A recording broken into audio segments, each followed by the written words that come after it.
आज हमारा नया टॉपिक है विद्युत धारा का ऊष्मीय प्रभाव या तापीय प्रभाव। तो विद्यार्थियों, आपने देखा होगा घरों में विद्युत पंखे चलते हैं, कूलर चलती है या अन्य कोई विद्युतीय युक्ति चलती है, तो कुछ समय बाद उसके मोटर या कुछ हिस्से गर्म हो जाते हैं। तो जब किसी चालक तार में विद्युत धारा प्रवाहित होती है, कोई चालक तार है, इसमें जब विद्युत धारा I प्रवाहित होती है तब वह चालक कुछ गर्म हो जाता है। तो यह विद्युत धारा का तापीय प्रभाव या ऊष्मीय प्रभाव कहलाता है। तो आपकी परीक्षा में प्रश्न आता है विद्युत धारा के तापीय प्रभाव को समझाइए अथवा ऊष्मीय प्रभाव को समझाइए। तब आपका उत्तर होगा जब किसी चालक तार में विद्युत धारा प्रवाहित की जाती है तो वह चालक तार गर्म हो जाता है। यह विद्युत धारा का तापीय प्रभाव कहलाता है। अब एक प्रश्न और आ जाता है आपके कि विद्युत धारा के तापीय प्रभाव पर आधारित उपकरणों के नाम लिखिए। तो आपका उत्तर होगा विद्युत हीटर, विद्युत ओवन, विद्युत केतली, विद्युत चूल्हा, निमज्जन छड़, विद्युत इस्त्री, विद्युत टोस्टर, यानी वो चीजें जिनको हम विभिन्न वस्तुओं को गर्म करने में या पकाने में काम में लेते हैं। तो वो तापीय प्रभाव पर आधारित उपकरण है। अब प्रश्न उठता है ये गर्म क्यों हो जाते हैं? जब भी किसी चालक तार को बैटरी से जोड़ा जाता है या किसी भी विद्युत स्रोत से जोड़ा जाता है और जब उसके अंदर धारा प्रवाहित की जाती है तो विद्युत धारा प्रवाहित करने पर मुक्त इलेक्ट्रॉन गति करते हैं। ये मुक्त इलेक्ट्रॉन इस चालक के परमाणुओं से टक्कर लगाते हैं। इसको हम आवर्धक के रूप में देखें, मान लो ये चालक के परमाणु हैं, इस चालक के परमाणु हैं, इसमें मुक्त इलेक्ट्रॉन जब गति करते हैं तब इन इलेक्ट्रॉनों की इन परमाणुओं से टक्कर होती है और ये इलेक्ट्रॉनों की जो गतिज ऊर्जा है वही ऊष्मा ऊर्जा में बदल जाती है। आपने देखा होगा जब किसी वस्तु को आप किसी फर्श या सतह पर रगड़ते हो तो वह सतह गर्म हो जाती है। तो बिल्कुल वही घटना यहाँ पे होती है। जब इलेक्ट्रॉनों की टक्कर होती है परमाणु से, जो इलेक्ट्रॉनों की गति कम होती है, वो जो गतिज ऊर्जा थी वही ऊष्मा में बदलती है। तो जब भी किसी चालक तार में विद्युत धारा प्रवाहित करते हैं तो वो गर्म हो जाता है। एक विशुद्ध प्रतिरोध किसे कहते हैं? ऐसा प्रतिरोध जिसमें उसके परमाणु उसमें प्रवाहित होने वाले इलेक्ट्रॉनों की समस्त गतिज ऊर्जा को, पूर्ण गतिज ऊर्जा को ऊष्मा ऊर्जा में बदल दे। तो ऐसा प्रतिरोध विशुद्ध प्रतिरोधक कहलाता है। आपके प्रश्न आ जाए विशुद्ध प्रतिरोधक से आप क्या समझते हो, तब आपका उत्तर होगा ऐसा प्रतिरोधक जो उसमें से प्रवाहित होने वाले इलेक्ट्रॉनों की पूर्ण गतिज ऊर्जा को ऊष्मा ऊर्जा में बदल दे। ऐसा प्रतिरोधक विशुद्ध प्रतिरोधक कहलाता है। अब इस एक विशुद्ध प्रतिरोधक की सहायता से हम ये ज्ञात करेंगे कि विद्युत ऊष्मा कैसे उत्पन्न होती है और उसकी मात्रा कितनी होगी। तो आप देखेंगे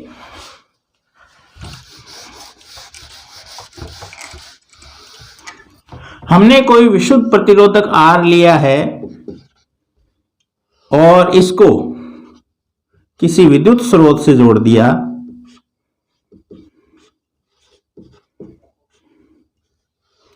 इसमें विद्युत धारा प्रवाहित की, मान लो विद्युत धारा का मान I है। यह विद्युत धारा जो प्रवाहित होती है वो आवेशों के प्रवाह के कारण होती है। यानी इस चालक तार में क्या प्रवाहित हो रहे हैं? T समय तक Q आवेश प्रवाहित हो रहे हैं। इस स्थिति में जो ऊष्मा होगी उसकी गणना हम करते हैं। तो लिख दिया कि माना कोई विशुद्ध प्रतिरोधक जिसका प्रतिरोध R है इसमें I मान की धारा प्रवाहित करने पर, I मान की विद्युत धारा प्रवाहित करने पर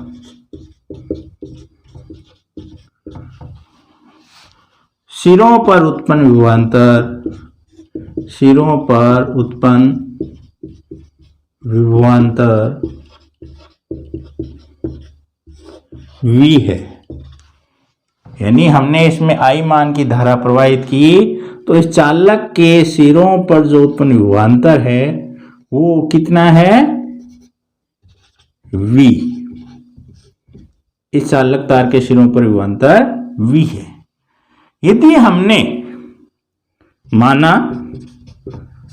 t समय में विद्युत धारा का मान पढ़ा है आपने, विद्युत धारा पढ़ी है कि आवेश प्रवाह की दर को विद्युत धारा कहते हैं। तो माना कि t समय में q आवेश प्रवाहित हो रहे हों, आवेश प्रवाहित हो रहे हों, तो t समय में आवेश प्रवाह हेतु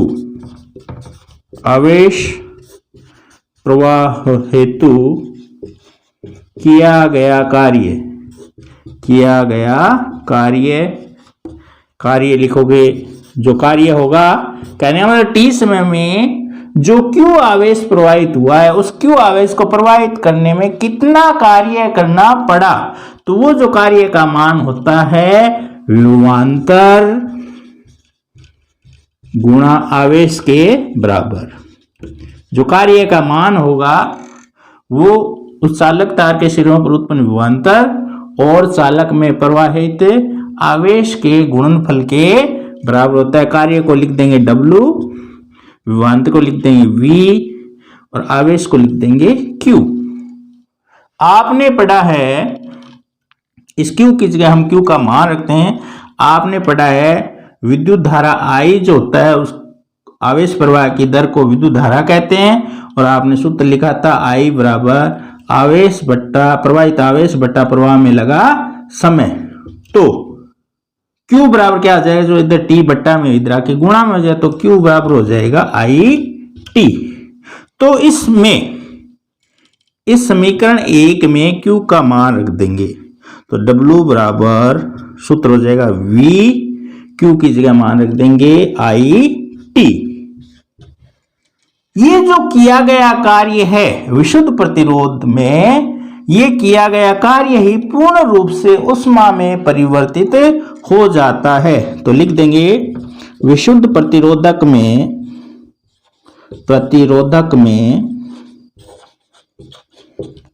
किया गया कार्य ऊष्मा में परिवर्तित हो जाता है, ऊष्मा में परिवर्तित हो जाता है। तो H बराबर W की जगह क्या लिख देंगे, H लिख देंगे, क्योंकि ये W किया गया कार्य, जो W है वही ऊष्मा में परिवर्तित होता है। तो H बराबर हो जाएगा VIT। आपको एक सूत्र तो ये याद रखना है, किसी भी चालक में उत्पन्न ऊष्मा किसी विद्युत युक्ति द्वारा के विद्युत ऊर्जा का उपभोग करने पर कितनी ऊष्मा उत्पन्न होगी, तो एक सूत्र तो हो जाएगा H बराबर VIT। ये सूत्र आप कब काम में लोगे, जब आपको विभवांतर विद्युत धारा का मान और प्रवाहित होने में लगा समय T ज्ञात। इनमें 4 राशियों में आपको कोई 3 राशियां दी हुई होगी, चौथी राशि इनमें से आपको ज्ञात करनी है। यदि ऊष्मा H ज्ञात करनी है तो डायरेक्ट यही सूत्र लगाएंगे, यदि V या I ज्ञात करनी हो तो पक्षांतरण करके सूत्र को कन्वर्ट करेंगे। अब हम क्या कर सकते हैं, ओम के नियम से V का मान लिख सकते हैं। आपने पढ़ा है ओम के नियम से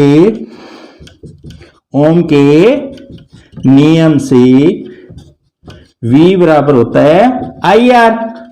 तो V की जगह हम IR रख देंगे, H बराबर V की जगह क्या लिख देंगे IR, I और T साथ में आ जाएगा।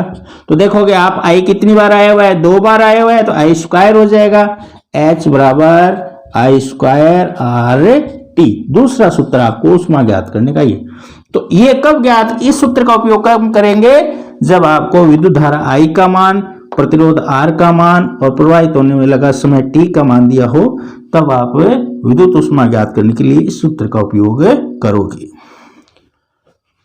हमारे सामने एक अंकित प्रश्न है कि कोई विद्युत स्त्रीय में अधिकतम तापमान दर के लिए, यानी वो जब सबसे अधिक गर्म हो रही है उस समय 880 वोल्ट की दर से विद्युत ऊर्जा उपभोग होती है, यानी वो 880 वोल्ट विद्युत शक्ति खर्च कर रही है, उसकी विद्युत शक्ति 880 वाट है। लेकिन जब वह न्यूनतम तापमान दर के लिए 330 वोल्ट की दर से विद्युत ऊर्जा उपभोग होती है। यदि विद्युत स्रोत की वोल्टता 220 वोल्ट, यानी उसको 220 वोल्ट के विद्युत स्रोत से यदि जोड़ा गया है, तो इन अधिकतम तापमान स्थिति और न्यूनतम तापमान स्थिति दोनों की स्थिति में विद्युत धारा का मान भी ज्ञात करना है और कार्य प्रतिरोध जो प्रभावी हो रहा है उसकी गणना भी करनी है। तो आपने देखा होगा विद्युत शक्ति P बराबर VI होता है। जब भी विद्युत धारा I का मान ज्ञात करना होगा तो I बराबर हो जाएगा, ये V जब गुणा में इधर के भाग में हो जाएगा P बट्टा V। पहली स्थिति है अधिकतम तापमान दर की स्थिति में, अधिकतम तापमान दर की स्थिति में P तो दिया हुआ है आपके 880 वाट, V सब के लिए समान है ही 220 वोल्ट। तो धारा इस स्थिति में विद्युत धारा I बराबर हो जाएगी P बट्टा V। P का मान है 880, V का मान है 220, 4 आएगा विद्युत धारा, इसलिए इसका मात्रक आ जाएगा एम्पियर। प्रतिरोध की गणना करेंगे स्थिति में। प्रतिरोध तो आपने पढ़ा है ओम के नियम से, V बराबर होता है IR, R बराबर हो जाएगा VI जो गुणा में इधर भाग में आ जाएगा V बटा I। V का मान 220 है और इस स्थिति में अधिकतम तापमान दर की स्थिति में धारा का मान कितना है 4 का भाग दोगे 55 ओम आ जाएगा। कितना आ जाएगा 55 ओम। तो अधिकतम तापमान दर की स्थिति में इस विद्युत स्त्री में प्रवाहित धारा का तो मान है 4 एम्पियर और उसमें जो प्रभावी प्रतिरोध होगा वो होगा 55 ओम। अब हम गणना करते हैं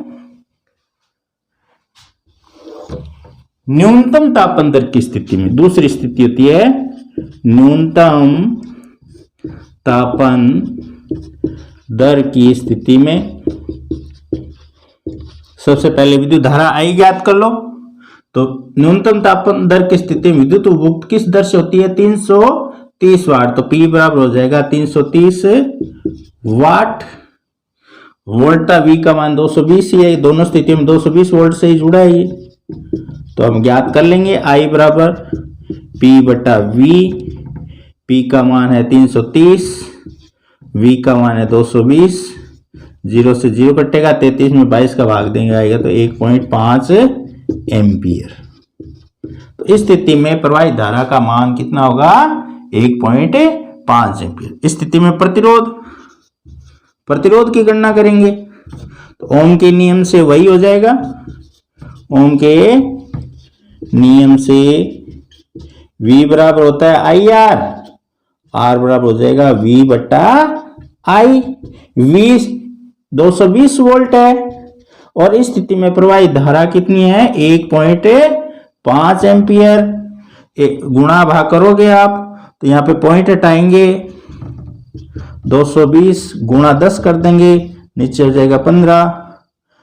तो काट लेंगे इसको, 220 में 15 का भाग दे के देख लो, 15 एकम 15, या इसको ऐसे काट देंगे।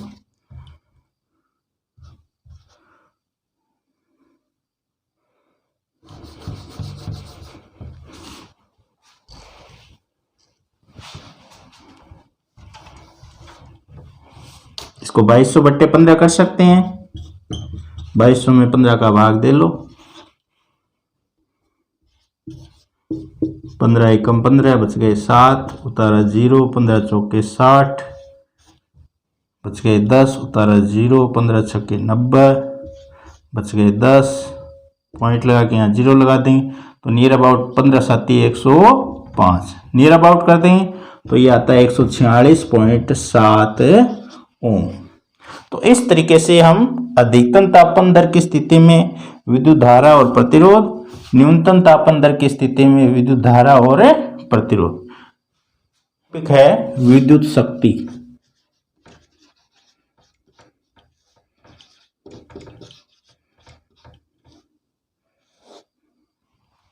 विद्युत शक्ति क्या होती है? किसी भी विद्युत युक्ति द्वारा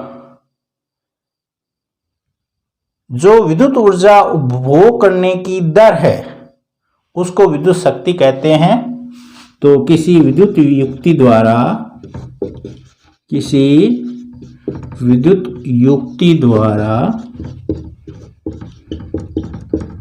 विद्युत ऊर्जा उपभोग करने की दर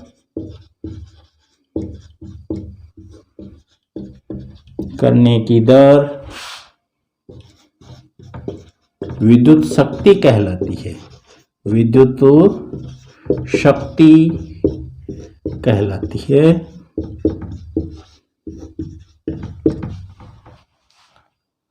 विद्युत शक्ति का मात्रक वाट होता है।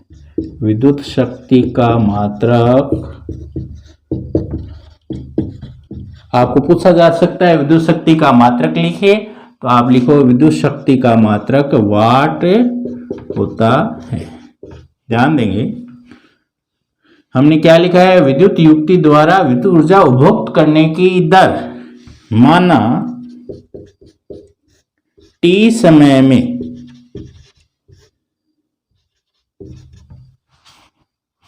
विद्युत ऊर्जा कितनी हो? W हो। विद्युत ऊर्जा W हो तो विद्युत शक्ति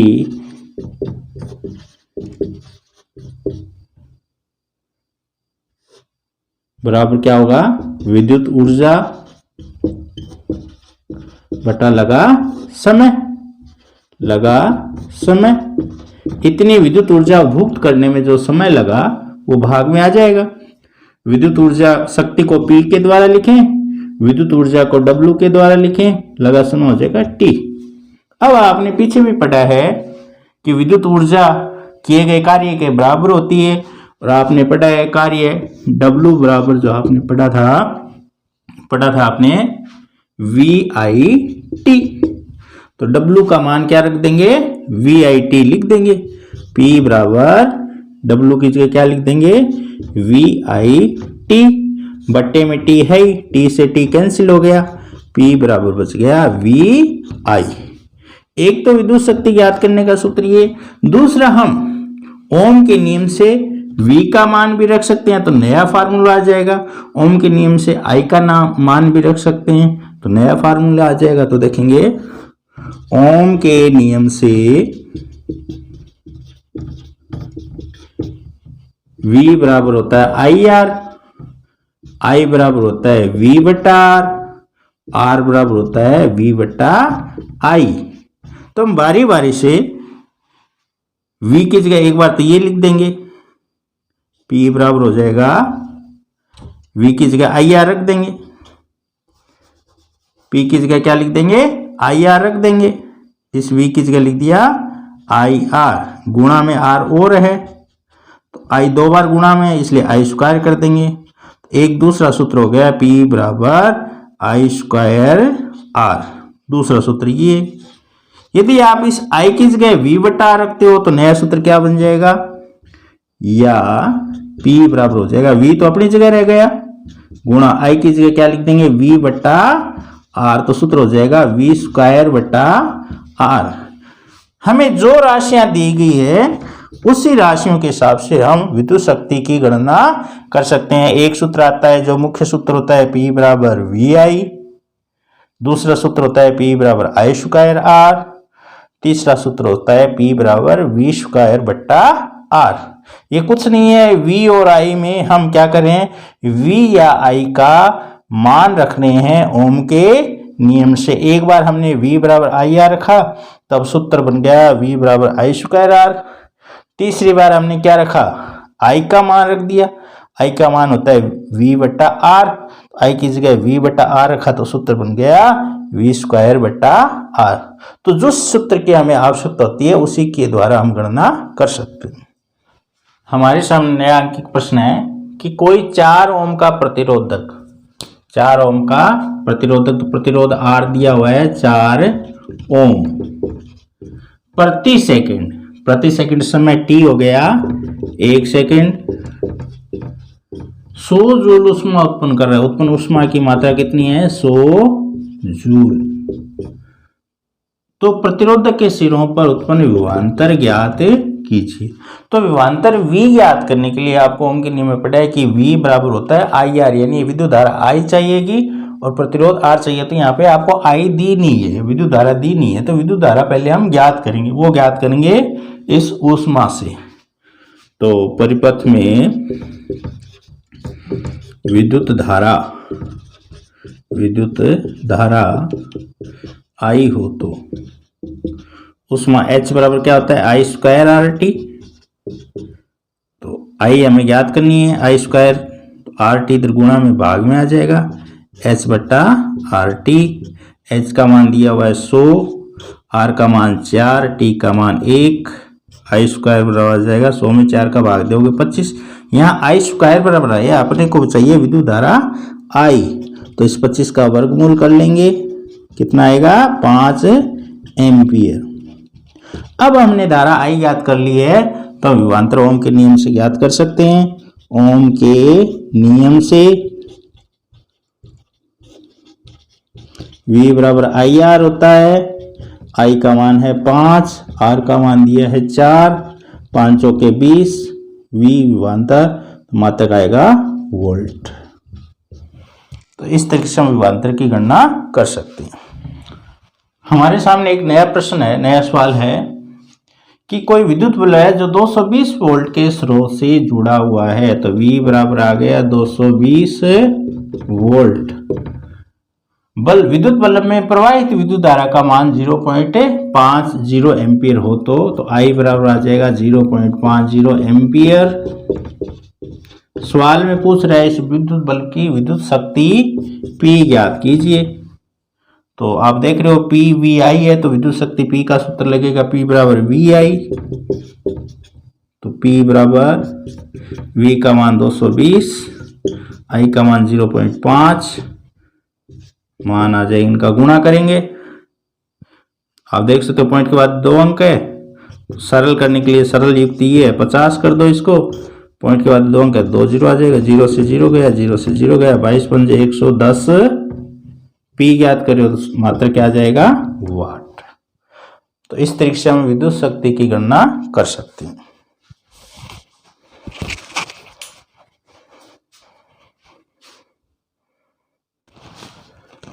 हमारे पास एक नया क्वेश्चन है जो कि बहुत ही महत्वपूर्ण है। घरों में जो विद्युत ऊर्जा खपत होती है वो कितनी होगी, हम खुद गणना कर सकते हैं, उसका बिल कितना आएगा।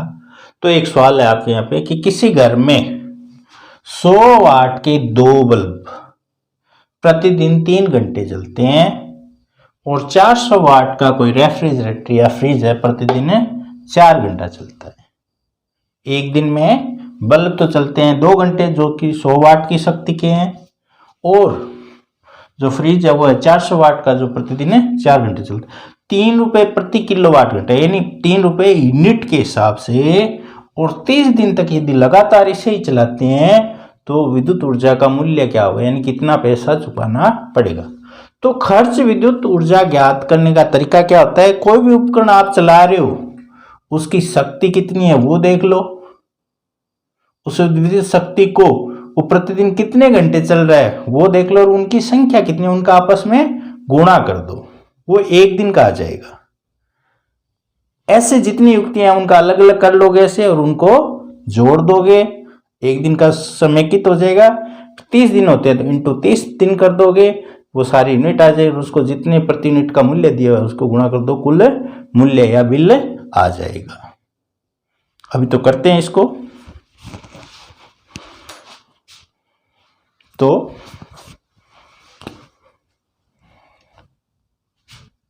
सूत्र होता है विद्युत ऊर्जा का विद्युत शक्ति इंटू समय।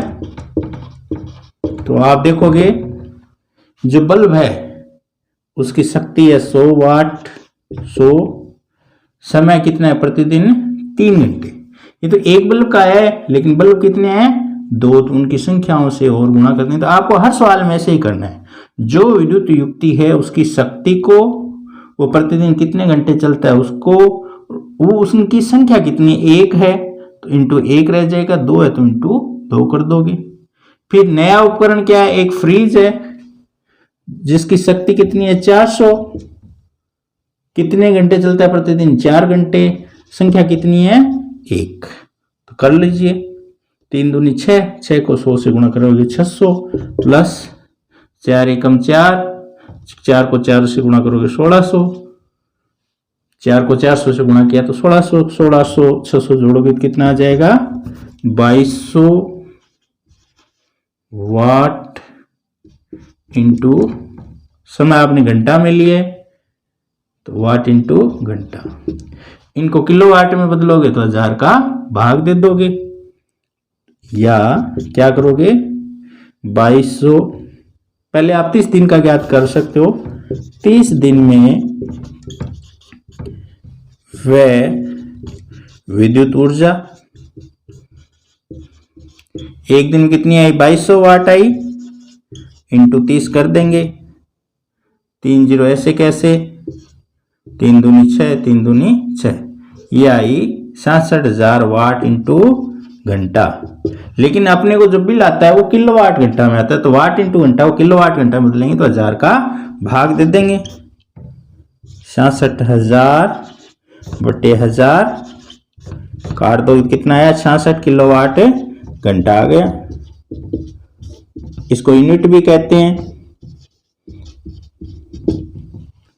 तो एक महीने में 66 यूनिट खर्च होते। अब एक यूनिट का खर्चा कितना दिया हुआ है, प्रति किलोवाट दर कितनी है 3 रुपए हो, तो प्रति किलोवाट घंटा की दर 3 रुपए हो तो कुल मूल्य सूत्र हो जाएगा जितने यूनिट आए हैं उतने और इंटू 1 यूनिट का मूल्य, तो 66 इंटू 3, 6 18, 6 18 19, 198 रुपए। तो आपने जो विद्युत जलाई है 198 रुपए जलाई है, लेकिन हकीकत में हमने जो विद्युत ऊर्जा खर्च की केवल उसका ही मूल्य नहीं आता है हमारे बिलों में। आप देखोगे मीटर किराया भी आता है, नगर निगम का कर भी आता है, अन्य अतिरिक्त जो चार्जेज है वो भी आते हैं और इस कारण से हमारा बिल बढ़ जाता है।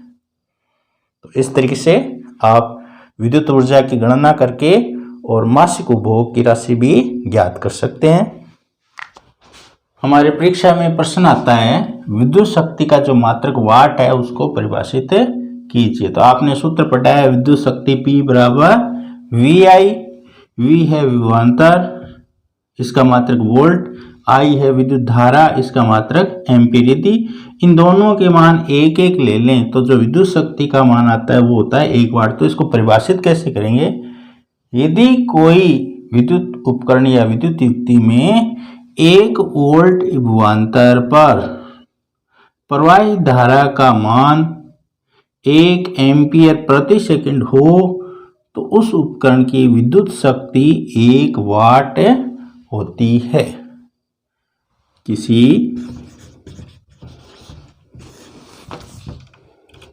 विद्युत युक्ति में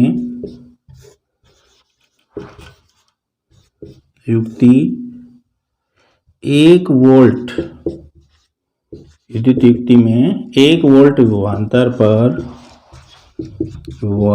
पर प्रति सेकंड प्रवाहित धारा का मान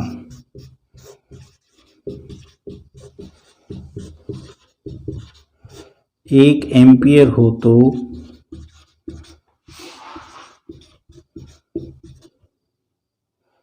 उस युक्ति की शक्ति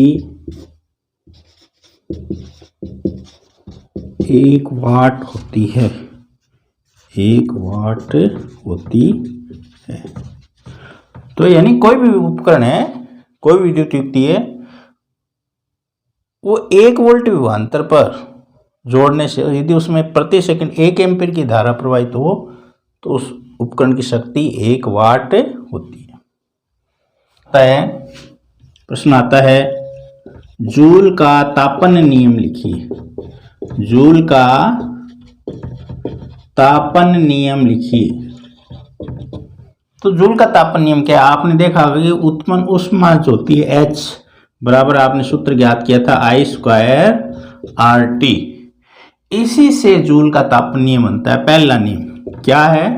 3 नियम है। पहला नियम क्या है कि उत्पन्न ऊष्मा उस विद्युत युक्ति में प्रवाही धारा के वर्ग के समानुपाती होता है।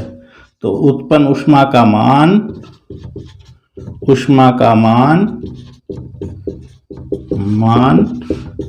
प्रवाहित धारा के वर्ग के समानुपाती होता है। दूसरा, आप देख रहे हो आर है यहाँ पे प्रतिरोध, तो उत्पन्न ऊष्मा का मान उस युक्ति के प्रतिरोध के समानुपाती होता है। उत्पन्न ऊष्मा का मान युक्ति के प्रतिरोध के समानुपाती होता है।